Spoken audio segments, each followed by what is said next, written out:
Oi, pessoal, tudo bem? Eu sou a Graciele, sou bartender há 3 anos e vou trazer um pouquinho do meu universo da coquetelaria aqui para a área de letras em inglês e a gente vai falar sobre tradução técnica. Então, esse é o trabalho What About Rabo de Galo, Cocktails e Estrangeirismos. Eu peço que vocês peguem os seus drinks aí, que eu já peguei o meu Aperol Spritz aqui e durante o trabalho eu vou ensinar vocês a fazer um desse, que é bem facinho, tá? A gente vai falar primeiro do rabo de galo, que está no título desse trabalho, e se vocês verem, a tradução literal de rabo de galo é cocktail. Mas eles não são equivalentes ao coquetel em português, né, no Brasil. O rabo de galo é um drink bem peculiar da cultura brasileira, é uma coquetelaria de margem, a gente até diz. Então, isso justifica já o nosso título, e vocês vão ver ao longo desse trabalho como é difícil fazer essas analogias em português e inglês na nossa área.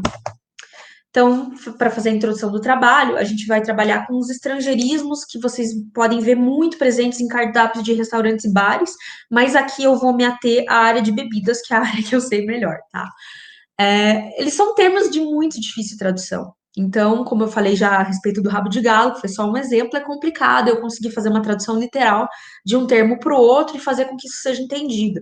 Porque a estética fica esquisita, porque uma coisa não quer dizer a outra necessariamente, enfim. A motivação para essa pesquisa é realmente fazer a análise desses termos aqui na nossa área acadêmica, né? Então, a gente começa com uma citação. A terminologia técnica sempre foi considerada como a principal característica da tradução técnico-científica. Não vamos questionar aqui sua importância, mas a colocaremos em segundo plano, pois para o tradutor e para o terminólogo, o ponto de partida é o conceito e não o termo. Então, aqui a gente vai ver que a gente quer se fazer entender, independente se a gente tem que usar um anglicismo ou não. Aliás, falando sobre anglicismo, delimitando o tema aqui, a gente vai se ater exclusivamente a eles. A gente vai ver que tem muitos termos franceses, muitos termos em espanhol, mas a gente vai se ater ao inglês aqui.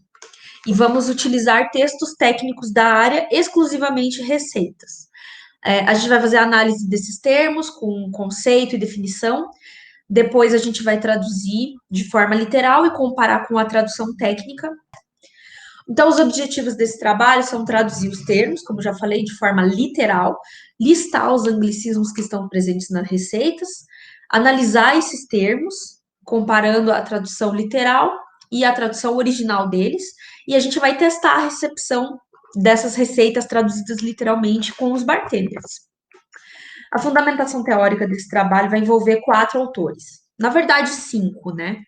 A Christiane Nord, falando do funcionalismo na tradução, e ela vai falar que a tradução é um ato de comunicação, então essa tradução ela tem que ser feita visando atingir o público-alvo. Então não adianta nada eu fazer uma tradução usando palavras que ninguém conhece, que essa mensagem ela não vai ser passada, né?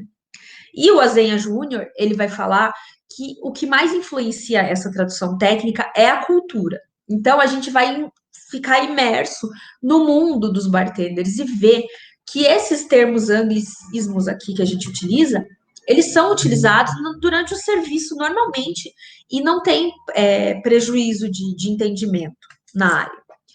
A gente vai trabalhar com Vinay e Dalbernet quando eles dizem, eles são os primeiros tradutores, na verdade, a estabelecer estratégias de tradução para serem utilizadas nessas áreas.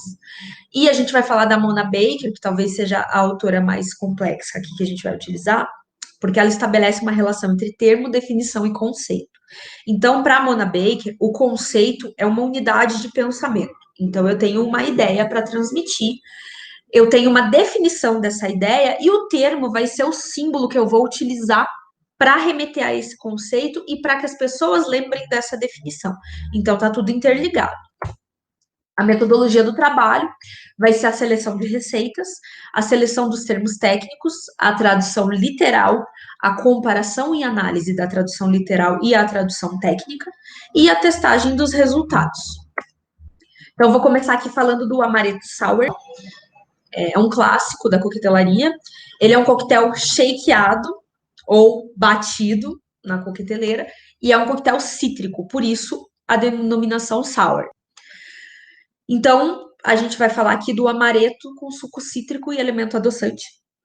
né? Eu quero que vocês se atenham não à receita em si. A receita eu até posso encaminhar para vocês depois, quem quiser, a gente interage lá no Google Meet, no Classroom, aliás, e a gente troca receitas. O que eu quero que vocês se atenham os itens coloridos e os seus respectivos para vocês verem a diferença de caracteres, como que ele aparece na receita, na impressão da receita, para vocês entenderem um pouquinho da estética disso, tá? Então, aqui eu destaquei dois termos, o shot e o dry shake. O shot é a medida padrão que a gente utiliza na coquetelaria.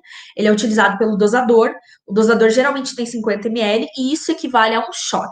Vocês também podem encontrar shot como sendo aquele copinho de dose que a gente toma no bar num gole só, que a gente toma tequila, por exemplo. Aquilo é um shot. Mas, por que eu utilizei shot e não ml?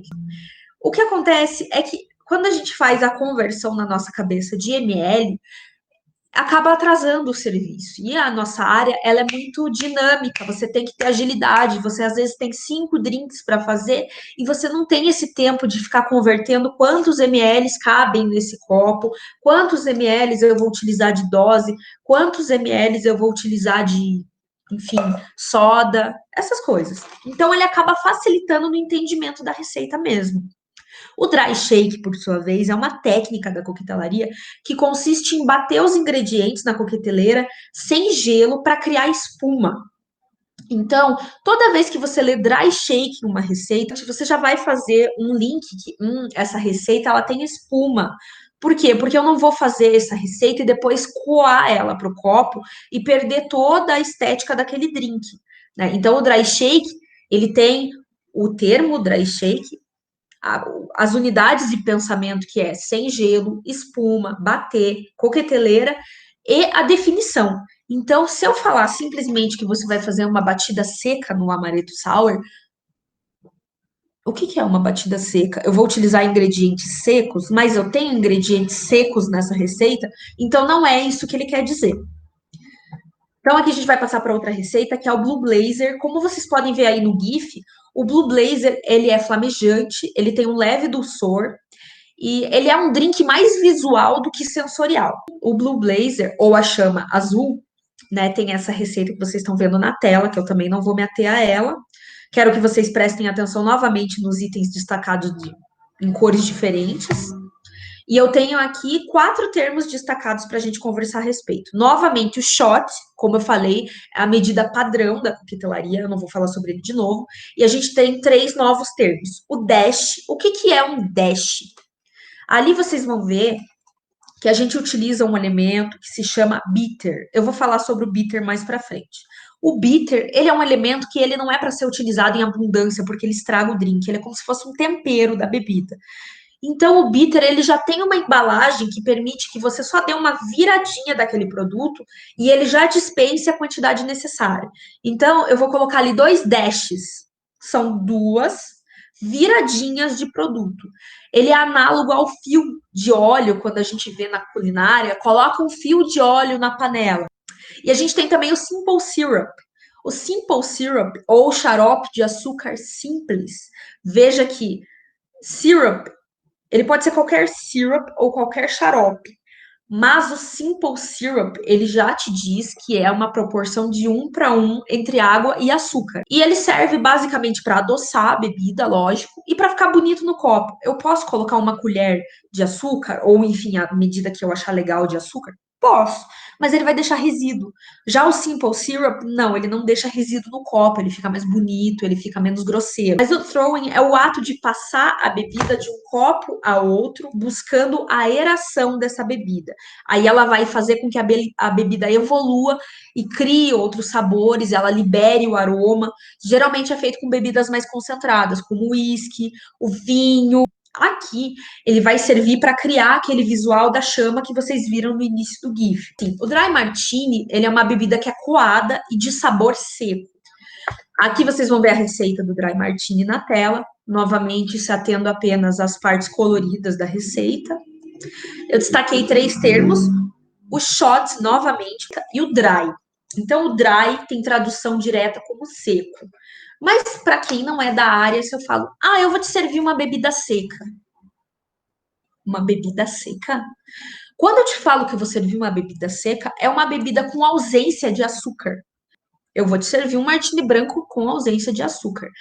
O seco, vocês vão ver muito também na área dos vinhos. O vinho seco, o demi-sec, que é uma categoria acima do seco, que ela tem uma adiçãozinha de açúcar, mas é leve. O bitter, aqui no caso o orange bitter, que inclusive é um adicional nessa bebida. Ele não precisa necessariamente ser utilizado. Então o bitter, ele é uma bebida alcoólica concentrada, de extrato de ervas e adição de álcool, tá? Quando eu faço a adição de laranja, ele vira um orange bitter. Eu posso ter um orange bitter, um cherry bitter, um cacau bitter, enfim, todos os tipos de bitter. Ele é o tempero da bebida, como eu já conversei com vocês. Aqui eu vou falar um pouco do mojito. Ele é um coquetel montado, ou seja, ele é feito diretamente no copo. Eu monto essa bebida, eu não bato essa bebida. Muito embora alguns bartenders insistam em bater o mojito. E eu acho que tá tudo bem. Quando você precisa de agilidade, você precisa de 3 mojitos ao mesmo tempo, é muito melhor que você bata e já coa para o seu copo e você tenha as 3 bebidas instantaneamente. Então, ela é uma bebida refrescante, porque ela trabalha com hortelã e limão, né? Quero que vocês se atentem à receita aqui, apenas aos termos em colorido. Muita gente já deve ter visto mojito por aí, já deve até ter tomado, enfim. Novamente, vou destacar aqui 4 itens. A gente tem a repetição do shot e a repetição do simple syrup. O mojito pode ser feito com açúcar? Pode, tranquilamente, porque ele tem a presença de folhas, a presença do limão ali, da casca do limão, então não é prejudicial que tenha ali os grãos de açúcar pairando na bebida, né? Mas a gente utiliza o simple syrup justamente para agilizar aquela bebida, fazer logo, virar a dose de açúcar que tá ali, já mexer e servir, entendeu? Eu não preciso ficar liberando na maceração, né? Enfim, aqui a gente tem 2 termos novos, o zest, que é um pedaço da fruta com casca e sumo, então, bem específico. Zest de limão, que é o caso aqui do mojito. Eu já sei que ele vai cortar o meu limão à francesa, um em cubos, enfim, do jeito que tiver lá no meu mise en place, eu vou utilizar aquele limão para macerar na bebida e liberar o suco, né? E a gente tem a soda. Muito polêmico esse termo soda. Por favor, soda nada mais é que água com gás. Aquela latinha da Schweppes preta escrita Clube Soda é água com gás num rótulo mais bonito. Não insista em dizer que o seu mojito tem gosto de água com gás, porque ele nada mais é que água com gás. Diferente de soda limonada. Soda limonada é uma marca de refrigerante, pura e simplesmente. É uma bebida de clima tropical, né? Como é feita ali na Bodeguita Del Médio, lá em Cuba, que é o Perfect Serve que eu estou utilizando aqui. Perfect Serve, a receita recomendada, tá? Soda não é soda limonada. Legal, bacana, podemos passar para a próxima bebida. Moscow Mule. Quem não foi na Batel e não ouviu falar do Moscow Mule, ele é uma bebida montada, de sabor marcante, porque ela leva gengibre e limão. Aqui tem a receita do Moscow Mule, tá? Para vocês darem uma comparada nos termos ali. Trouxe 2 termos aqui, novamente o shot, porque é o termo que mais aparece na minha receita, e a ginger beer. Então, eu vou contar uma história rapidinha para vocês. O Moscow Mule, dizem, a gente não tem registro disso, não foi catalogado, não foi publicado, mas dizem que o Moscow Mule foi o responsável por salvar a Smirnoff da falência na década de 30, quando começou a Grande Depressão. Então, muitos já estudaram história aqui, sabem que o consumo de álcool foi bastante marginalizado na época de 30, criando, assim, bares clandestinos, bebidas clandestinas até.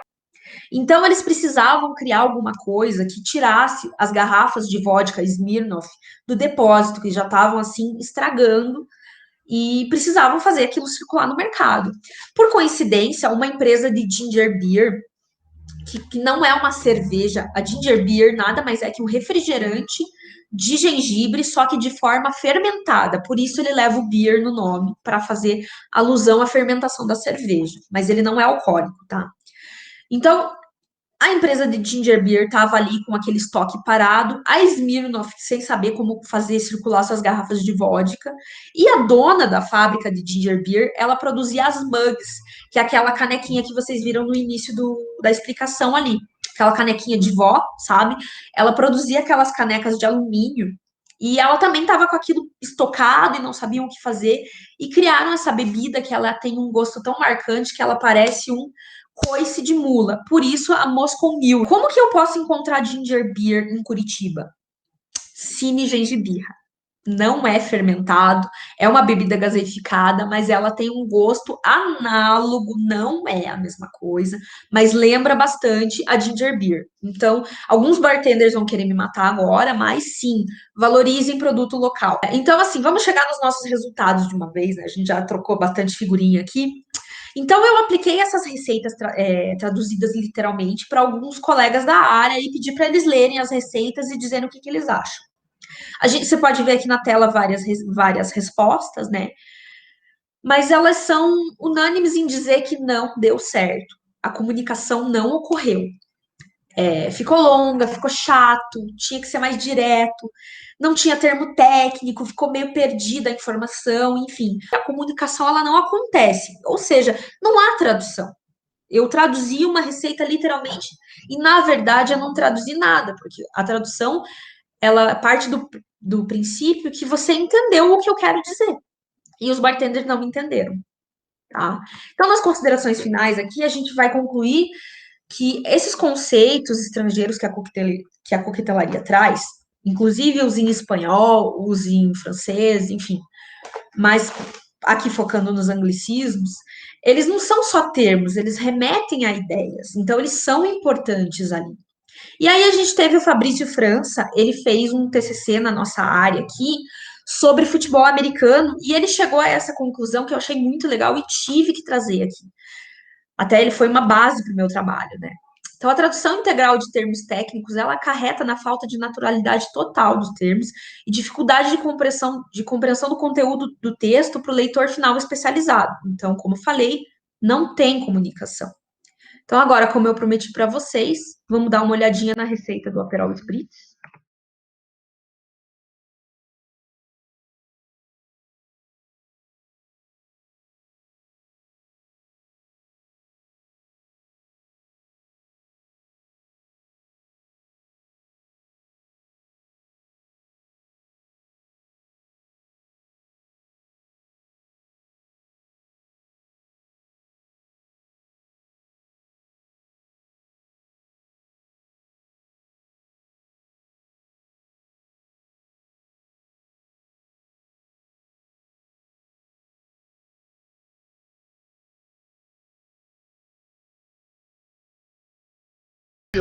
Essas são as referências que eu utilizei no meu trabalho. Eu espero que vocês tenham gostado desse trabalho, que tenham se inspirado. Agradeço a atenção de todos.